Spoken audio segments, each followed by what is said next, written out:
Let's Mike News at 5.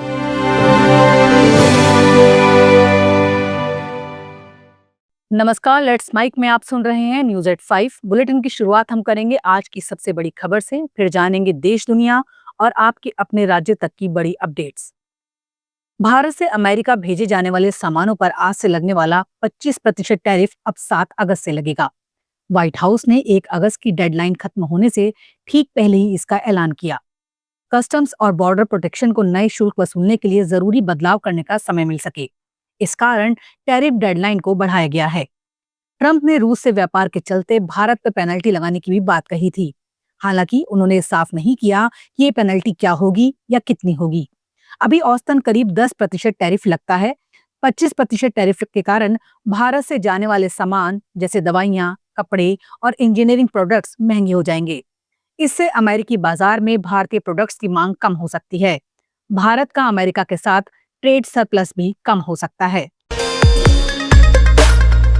केंद्रीय वाणिज्य मंत्री पीयूष गोयल ने कहा कि भारत की ओर से अन्य देशों के साथ व्यापार समझौतों पर बातचीत करते समय राष्ट्रीय हितों की रक्षा के लिए सभी आवश्यक कदम उठाए जाएंगे।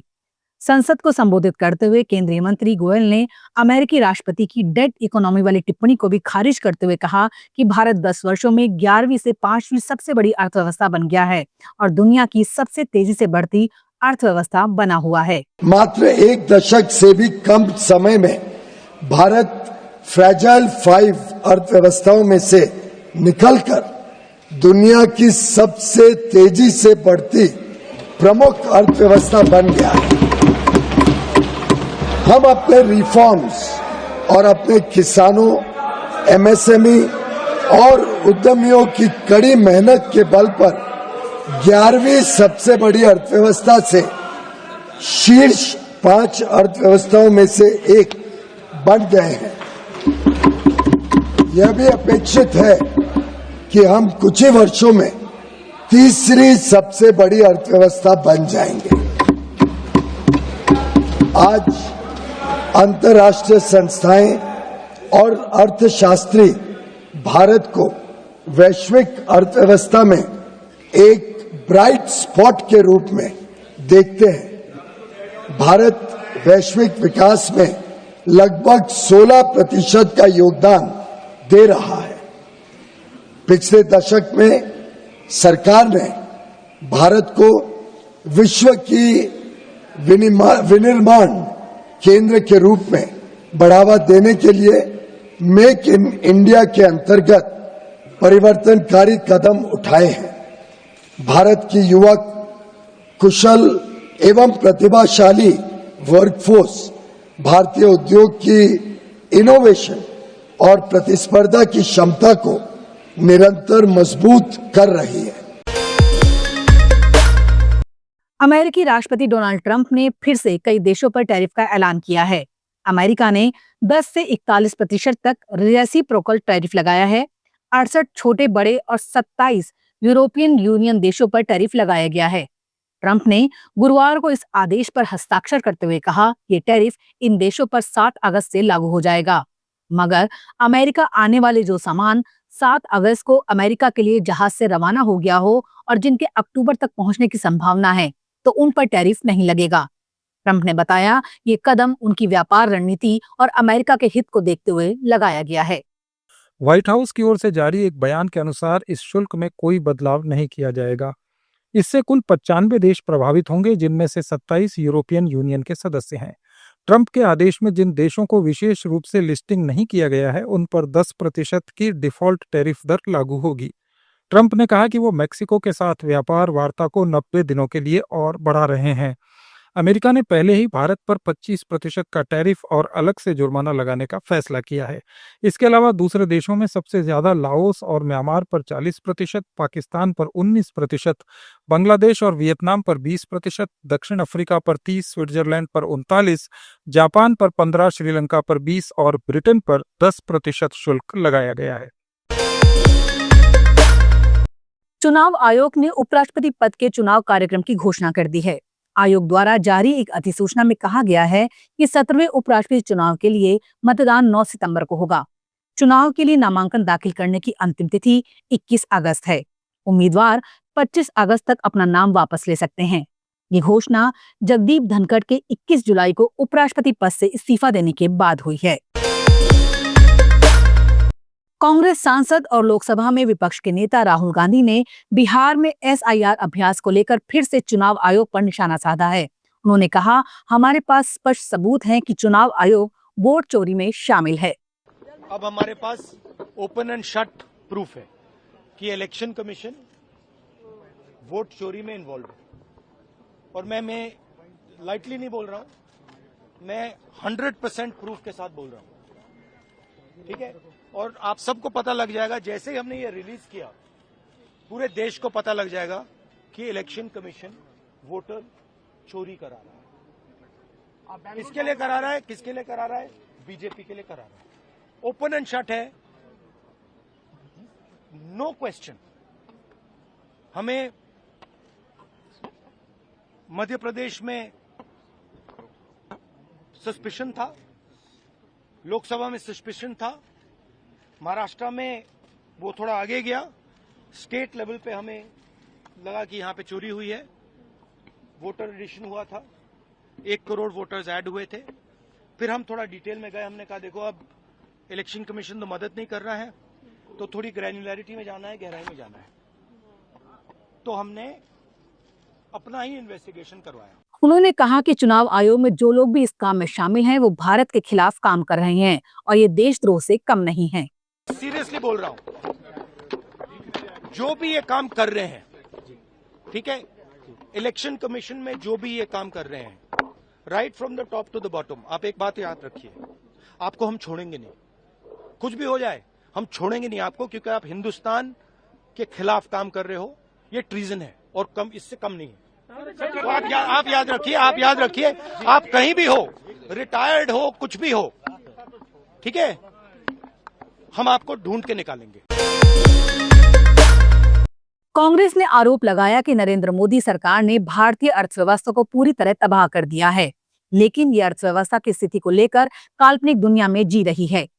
पार्टी महासचिव जयराम रमेश ने यह आरोप उस वक्त लगाया जब एक दिन पहले कांग्रेस के पूर्व अध्यक्ष राहुल गांधी ने दावा किया था कि अर्थव्यवस्था बर्बाद हो चुकी है।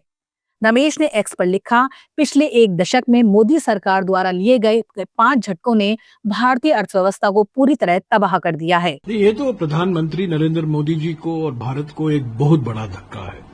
देखिए, एक पुराना मशहूर गाना हुआ करता था, आंखों ही आंखों में इशारा हो गया। तो आज मुझे वो गाना याद आया, तारीफ ही तारीफ में टैरिफ लग गया। हाउडी मोदी, नमस्ते ट्रंप, इसका कोई फायदा नहीं। राष्ट्रपति ट्रंप ने तो 30 बार दावा किया है कि मैंने ऑपरेशन सिंदूर को रुकवाया था, और इसलिए रुकवाया था ताकि एक अच्छा व्यापार समझौता भारत और अमेरिका के बीच में होगा। पर आज वो नहीं हुआ। आज की घोषणा 25% टैरिफ लगेगी जो अमेरिका आयात करता है भारत से, और पेनल्टी भी लगेगी क्योंकि हम रूस से तेल खरीद रहे हैं और रक्षा संबंधित हथियार और उपकरण खरीद रहे हैं, उसका पेनल्टी भी लगेगा। तो हमें क्या मिला? इस दोस्ती से क्या मिला? चुप रहे हैं प्रधानमंत्री। 10 मई से ऑपरेशन सिंदूर को तो रुकवा दिया, इस उम्मीद के साथ कि हमें अच्छा व्यापार समझौता मिलेगा। जयराम रमेश ने कहा कि नोटबंदी ने हमारी विकास की गति को पूरी तरह से बाधित कर दिया और करोड़ों भारतीय नागरिकों की आजीविका को तबाह कर दिया। रमेश ने यह दावा भी किया कि एक बुनियादी रूप से दोषपूर्ण जीएसटी ने देश भर के हजारों व्यावसायिक उद्यमों पर कहर बरपाया है, सिवाय उन बड़ी कंपनियों के जो जीएसटी के पालन से जुड़ी लागत वहन कर सकती हैं। चीन से रिकॉर्ड आयात के कारण देश भर में लाखों एमएसएमई बंद हो गए हैं। अकेले गुजरात में स्टेनलेस स्टील इंडस्ट्री के लगभग 1/3 एमएसएमई ने अपना काम बंद कर दिया है। भारतीय उद्योगपति लगातार दूसरे देशों में नागरिकता ले रहे हैं। बिहार में विधानसभा चुनाव से पहले नीतीश कुमार सरकार ने एक और बड़ी घोषणा की है। राज्य के सरकारी स्कूलों में कार्यरत रसोइयों, रात्रि प्रहरी और शारीरिक शिक्षा एवं स्वास्थ्य प्रशिक्षकों का मानदेय 2 गुना कर दिया गया है।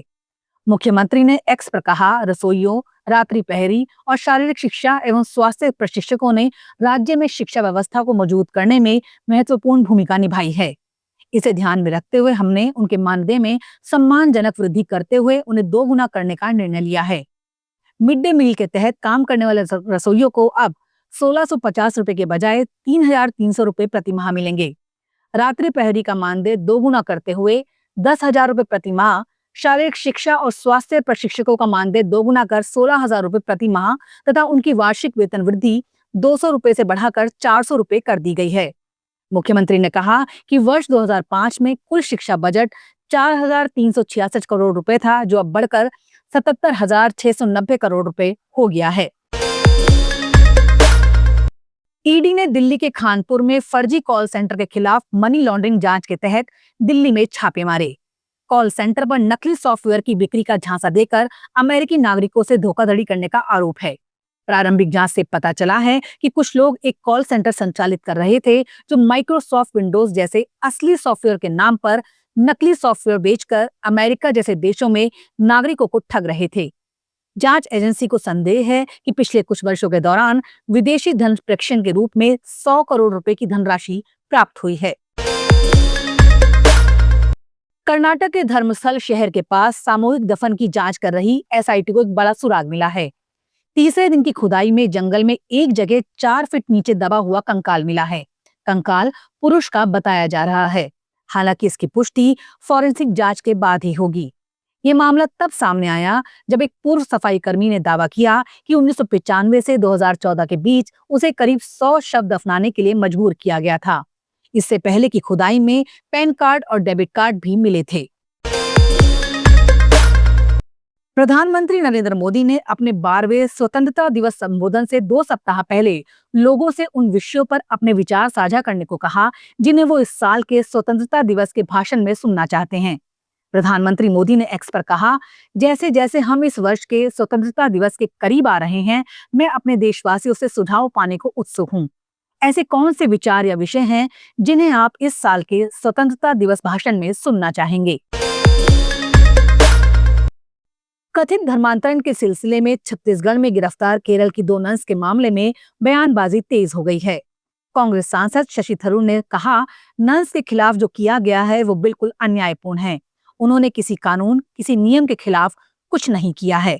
उनके खिलाफ जो किया गया है ये बिल्कुल अन्याय है। वो कोई भी लॉ, कोई भी नियम को के विरुद्ध कुछ नहीं किए हैं। वो जो कर रही थी वो कुछ आदिवासी लड़कियों को काम के लिए शहर ले जा रहे थे, और इसको देख के मेरे ख्याल में बजरंग दल या ऐसे कोई ग्रुप आके बहुत शोर मचाया, और इस शोर देख के पुलिस ने इस कन्या स्त्रियों को अरेस्ट किया। ये बिल्कुल ठीक नहीं है, ऐसे नहीं होना चाहिए था। लेकिन जब एक अन्याय हुआ है और सारे लोग दिखा रहे हैं कि ये ठीक नहीं है, फिर भी 1 हफ्ते से वो लोग आजकल जेल में पड़े हैं। 1 हफ्ते में मैं तो 2 मंत्री से मिलके बोला, यहाँ दोनों कहा कि वो लोग बात करेंगे, और फिर भी देखिए कोई फर्क नहीं हुआ। केरल के बीजेपी लोग कह रहे हैं कि वो जाएंगे छत्तीसगढ़ इन लोगों का बेल मिलवाने के लिए। अब तक कुछ नहीं हुआ है। आज तो अभी फ्राइडे हो गया है। ये बिल्कुल बड़े अन्याय है। दरअसल छत्तीसगढ़ के दुर्ग रेलवे स्टेशन पर बजरंग दल कार्यकर्ताओं ने केरल की नर्स पर 3 महिलाओं को जबरन धर्मांतरण के लिए आगरा ले जाने का आरोप लगाया था। इसके बाद उनको गिरफ्तार कर लिया गया। केरल के मुख्यमंत्री पिनाराई विजयन ने भी भाजपा और उसके वैचारिक सहयोगियों पर ईसाई समुदाय को निशाना बनाने का आरोप लगाया है। बेंगलुरु की स्पेशल कोर्ट ने शुक्रवार को पूर्व जेडीएस सांसद और पूर्व प्रधानमंत्री एच.डी. देवेगौड़ा के पोते प्रज्वल रेवन्ना को मेड से रेप मामले में दोषी ठहराया। कोर्ट शनिवार को सजा सुनाएगी। पिछले साल प्रज्वल रेवन्ना का नाम कर्नाटक सेक्स स्कैंडल में सामने आने के बाद चर्चा में आया था। उस पर 50 से ज्यादा महिलाओं से यौन उत्पीड़न का आरोप है। उनके खिलाफ रेप, छेड़छाड़, ब्लैकमेलिंग और धमकी देने के आरोपों से जुड़े अब तक 4 एफआईआर दर्ज की गई हैं। खराब मौसम के कारण आज लगातार दूसरे दिन भी जम्मू से अमरनाथ यात्रा स्थगित रही। अधिकारियों ने ये जानकारी दी। अधिकारियों ने बताया कि तीर्थयात्रियों के किसी भी नए जत्थे को अमरनाथ गुफा मंदिर की ओर जाने की अनुमति नहीं दी गई। घाटी से 3 जुलाई को शुरू हुई 38 दिवसीय तीर्थयात्रा के बाद से 4 लाख से अधिक तीर्थयात्री 3880 मीटर ऊंचाई पर स्थित गुफा मंदिर में हिमलिंग के दर्शन कर चुके हैं। न्यूज़ एट 5 में अभी इतना ही। नमस्कार।